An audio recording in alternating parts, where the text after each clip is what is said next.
À la foire du livre de La Havane, une petite foule se bouscule pour obtenir sa copie du roman de ma vie de Leonardo Padura. Il faut en effet se hâter, les exemplaires sont limités.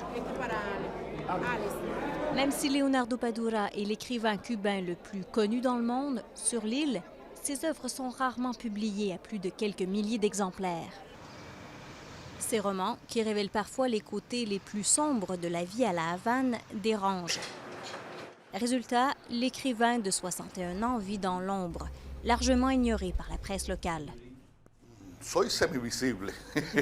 Je suis semi-visible. C'est une réalité un peu complexe. J'apparais très rarement à la télévision cubaine, très peu dans les médias, mais j'ai tout de même de nombreux lecteurs. Leonardo Padura est devenu célèbre sur la scène internationale grâce à L'homme qui aimait les chiens. Traduit dans une vingtaine de langues, ce roman raconte la fin de l'utopie communiste à travers l'assassinat de Léon Trotsky. Ses romans policiers connaissent aussi un franc succès.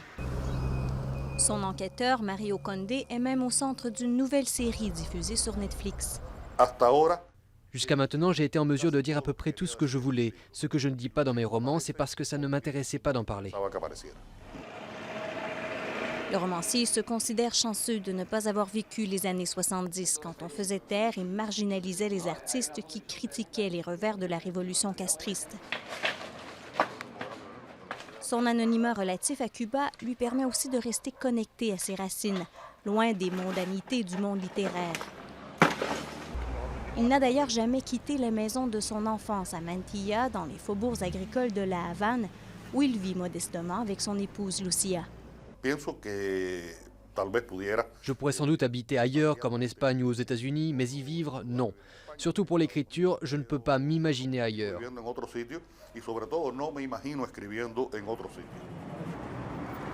Car si l'homme voyage à l'extérieur de l'île le tiers de l'année pour faire la promotion de ses livres, l'écrivain, lui, ne pourrait exister sans Cuba.